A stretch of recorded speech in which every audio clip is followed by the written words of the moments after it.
పెద్దలారా మిత్రులారా అందరికీ నమస్తే. నేను గరిడేపల్లి సత్యనారాయణ న్యూ లక్ష్య ఆర్గనైజేషన్. ఈ మధ్య 2025 కామెడీ ట్రాక్ బాగా నడుస్తూ ఉంది. 2025లో జోక్ కూడా ఇది. అమెరికా అధ్యక్షుడు డొనాల్డ్ ట్రంప్కి నోబెల్ శాంతి బహుమతి ఇవ్వాలి అనేది దాని సారాంశంగా కనపడతా ఉంది. వ్యాపారాలు మా ఖమ్మంలో కూడా, మా గాంధీ చౌక్లో, మా ఖమ్మం బజార్లో వ్యాపారాలు చేసుకుంటారు. బట్టల వ్యాపారమో, బంగారం వ్యాపారమో, కిరాణమో, ఐరన్ ఓరో వ్యాపారాలు చేసుకుంటారు. దాని మీద ₹1 ₹10 మిగిలితే వ్యాపారాలు చేసుకుంటారు. అది స్వాగతిస్తూ ఉన్నాం. మా ఖమ్మమే కాదు, మా రాష్ట్రమే కాదు, మా దేశంలో కూడా అలాంటి తరహా వ్యాపారాలు ఉంటాయి. అవి వ్యవసాయ ఉత్పత్తులకు సంబంధించి అయితే బియ్యం వ్యాపారమో, గోధుమల వ్యాపారమో, మంచినూనె వ్యాపారమో, పామాయిల్ వ్యాపారమో చేసుకుంటారు. దాన్ని స్వాగతిస్తూ ఉన్నాం. ఇక్కడ కామెడీ ఏంటంటే 2025 కామెడీ, ఆయుధ వ్యాపారం చేసేటువంటి డొనాల్డ్ ట్రంప్, ఆయుధ వ్యాపారాలు చేసే డొనాల్డ్ ట్రంప్ నోబెల్ శాంతి బహుమతి కావాలట. రెండు దేశాల మధ్య ఆయనే ఇండియాకి ఆయుధాలు సరఫరా చేసే ప్రయత్నం చేస్తాడు, పాకిస్తాన్కి ఆయుధాలు అందజేసే ప్రయత్నం చేస్తాడు. వాళ్ళ దగ్గర డబ్బులు లేవంటే కూడా పాకిస్తాన్ దగ్గర IMF, వరల్డ్ బ్యాంక్ నుంచి అప్పులు ఇప్పించి సగం డబ్బులు వాళ్ళ దేశానికి, సగం డబ్బులు ఆయుధాలు కొనుక్కోవడానికి కొనిపెట్టాడు. ఇప్పుడు ఈయనకి ప్రపంచవ్యాప్తంగా జరిగే చర్చ ఏంటంటే, అమెరికా అధ్యక్షుడికి నోబెల్ శాంతి బహుమతి ఇవ్వటం అంటే అంతకంటే భాస్కర్ అవార్డు ఇంకొకటి ఉండదు. సో ఆస్కార్ అవార్డు కాదు, అది భాస్కర్ అవార్డు తప్ప మరొకటి ఉండదు. అమెరికా యుద్ధోన్మాది, అమెరికా ఆయుధ వ్యాపారి, అమెరికా అటు పాలిస్తీన్ మీద యుద్ధం, ఇజ్రాయెల్, అమెరికా బినామీ ఇజ్రాయెల్ పేరుతోనే అటు ఇరాన్ మీద యుద్ధం చేస్తూ ఉంది. అదేవిధంగా పాలిస్తాన్ మీద యుద్ధం చేస్తూ ఉంది. ఆఫ్ఘనిస్తాన్తో మొన్నటిదాకా యుద్ధం చేసింది. పాకిస్తాన్ ఉసుగొలుపుతూ ఉంది. చైనాతోనే వాణిజ్యమో అదేదో పోటీ అంటూ ఉంటుంది. సో దాంతోపాటు ఆసియా ఖండమే కాదు, ప్రపంచంలో అన్ని దేశాలకు సంబంధించి లావాదేవీలలో ఆయుధ వ్యాపారం చేసే దాంట్లో పెద్దన్న పాత్రగా, లేకపోతే అగ్రనేతగా, అగ్రరాజ్యంగా వెలుగొదుతూ ఆయుధ వ్యాపారం చేస్తూ ఆ దేశానికి అణ్వాయుధాలన్నీ మీరు కొనండి అని చెప్పేసి ఒత్తిడి చేయటం. మా దగ్గర డబ్బులు లేవంటే వాళ్ళే వరల్డ్ బ్యాంక్ నుంచో, IMF అంటే ఇంటర్నేషనల్ మానిటరీ ఫండ్ నుంచి డబ్బులు ఇప్పించడం. ఆ విధంగా సగం డబ్బులు ఆ దేశానికి, సగం డబ్బులు వీళ్ళే కట్ చేసుకొని ఆ ఆయుధాలు ఇవ్వటం.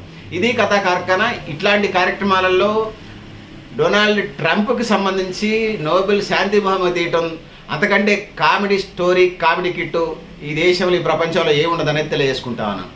ఆయుధ వ్యాపారం చేసుకుంటూ సో ఏదో సామెతలాగా ఉన్నది పరిస్థితి చూస్తూ ఉంటే. సో నోబెల్ శాంతి బహుమతి అమెరికా అధ్యక్షుడు వేయటం అంతకంటే కామెడీ ఇంకొకటి ప్రపంచంలో ఏమీ ఉండదనేది ఈ సందర్భంగా తెలియజేసుకుంటున్నాను సోదరులారా, సోదరిమణులారా. సో లోకల్గా ఇచ్చే పురస్కారాలకి మాకు అభ్యంతరాలు ఏం లేవు. 2009లో డెమోక్రాటిక్ అధ్యక్షుడు బరాక్ ఒబామాకు శాంతి పురస్కారం వచ్చింది. అలాగే 2002లో అమెరికా అధ్యక్షుడు జిమ్ కార్టర్కి నోబెల్ శాంతి బహుమతి వచ్చింది. సో ఆ రోజులలో వీళ్ళంతా యుద్ధోన్మాదులు కాదు. కానీ డొనాల్డ్ ట్రంప్ వచ్చిన దగ్గర నుంచి సరే విద్యారంగం లేకపోతే భారతీయ విద్యార్థులను పంపిస్తున్న వాటి మీద మాకు అభ్యంతరాలు లేవు. మీ దేశం మీరు ఇష్టం, జాతీయ వాణిజ్య విధానం అని చెప్పేసి కొత్త విధానం నువ్వు తీసుకొచ్చినావు. నీ దేశం నీ ఇష్టం వచ్చినట్టు పరిపాలన చేసుకుంటావు, నీ మేనిఫెస్టోలో పెట్టిన ప్రజలు దాన్ని అంగీకరించారు, చేసుకుంటావు.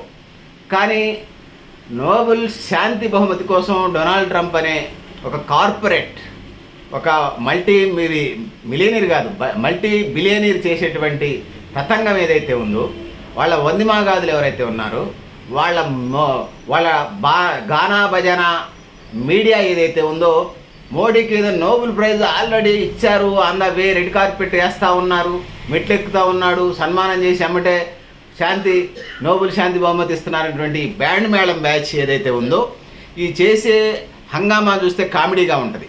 అసలు నోబెల్ బహుమతి, శాంతి బహుమతి అనేది దేశాల పట్ల యుద్ధాన్ని ఆపినప్పుడు, యుద్ధాలు జరగకుండా ఆపినప్పుడు, యుద్ధాలు లేకుండా చేసినప్పుడు. అసలు డొనాల్డ్ ట్రంప్కి నోబెల్ శాంతి బహుమతికి సంబంధం ఏందో అర్థం కాదు.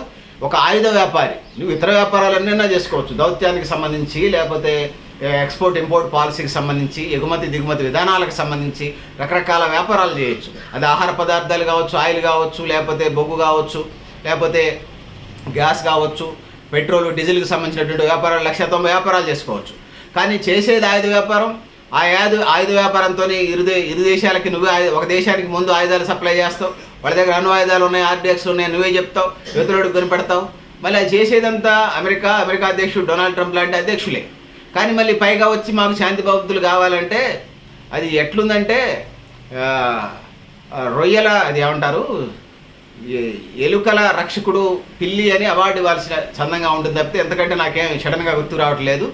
రొయ్యల రక్షణ కోసం పిల్లులు పుట్టాయి, ఆ పిల్లికి రొయ్యల రక్షకుడు అవార్డు ఇవ్వాలన్న చందంగా ఉన్న తప్పితే మరొకటి లేదు. సో ఈ బ్యాండ్ మేళం గానా భజనాలన్నీ కూడా ఆయుధ వ్యాపారం చేసేటువంటి బ్యాచ్లకి ఇవ్వడం అంత మంచిది కాదనేది అభిప్రాయపడుతూ, పెద్దలారా మిత్రులారా మీరు కూడా మీ అభిప్రాయాల్ని కామెంట్ బాక్స్ అడిగిన తెలియజేస్తూ, నేను గరిడేపల్లి సత్యనారాయణ న్యూ లక్ష్య ఆర్గనైజేషన్.